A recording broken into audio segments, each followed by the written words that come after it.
India Islamic culture centre का चुनाव चल रहा है और अपने आखिरी दौर में कदम रख चुका है। महज कुछ ही दिन बाकी हैं कि जब वोटिंग होनी है और 11 अगस्त का दिन रखा गया है वोटिंग का। आज का ये जलसा निजामुद्दीन में जो हुआ है, ये इस बात की शहादत देता है कि हम जीत गए। सलमान खुर्शीद जैसा दानिश्वर, सलमान खुर्शीद जैसा हमें कानून जानने वाला इंसान नहीं मिलेगा। सेंटर को भी बचाना है और सेंटर के चाहने वालों को भी बचाना है। देश में जिस हालात में हम गुजार रहे हैं, हमें सलमान जैसे बहादुर आदमी की जरूरत है। जहाँ तक मेरा ताल्लुक है, मैं सलमान साहब के पीछे रहकर काम करूंगा इंशाअल्लाह। उनका हुक्म होगा। चूंकि कप्तान मजबूत होता है तो टीम भी मजबूत होती है, और टीम मजबूत होती है तो कप्तान मजबूत होता है। इसलिए हमारा कप्तान मजबूत है, हमें किसी का गम नहीं।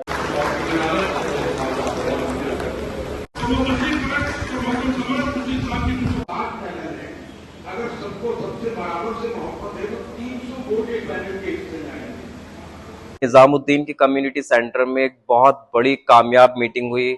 सुनिए सलमान खुर्शीद साहब ने देश के कानून को, इस इस्लामिक कल्चर सेंटर को और देश के माहौल को नफरत से बचाने के लिए क्या कुछ कहा। सुनिए इस वीडियो। तो इधर उधर की ना बात कर, ये बता के काफिले क्यों लुटे, हमें रहजनों से गरज नहीं, तेरी रहबरी का सवाल है।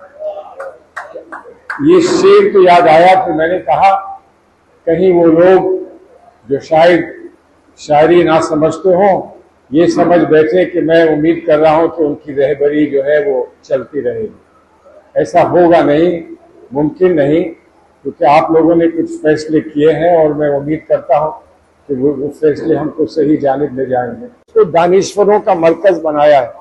दानिश्वरों का मरकज इसलिए बनाया है कि पूरी दुनिया में हम कोई पैगाम देना चाहें हिंदुस्तान के मुसलमानों के ताल्लुक से, तो वो पैगाम क्या हो। और जब हम मुसलमानों के ताल्लुक से पैगाम दें तो इस बात को हम वाजे कर दें कि इसमें हमारे बिरादरान वतन हमारे साथ हैं, और हमारे बिरादरान वतन हमारे साथ मिलकर जो साजी विरासत हिंदुस्तान की बनाते हैं, बरकरार रखते हैं, उस साजी विरासत का हिस्सा इस प्लेटफॉर्म पर हमने बनाया है और ये पैगाम हम पूरी दुनिया को देना चाहते हैं। उसकी सबसे बड़ी वजह है कि हम सोते जागते हर कदम, हर सांस हम अगर मुखालफत करते हैं तो इस मुल्क में उन ताकतों की मुखालफत करते हैं जो चाहते हैं कि हमको अलग अलग कर दें एक दूसरे से, हमारे बीच को और इस मुल्क को इस तरह से बांट दें कि हम कभी पहचान भी ना सके कि हमारे बुजुर्गों ने हमें कैसा मुल्क सौंपा था। और इसलिए मैं मुखालफत करूंगा, जहां भी वो रहेंगे उनकी मैं मुखालफत करूंगा, और आज मैं यहां भी मुखालफत करूंगा।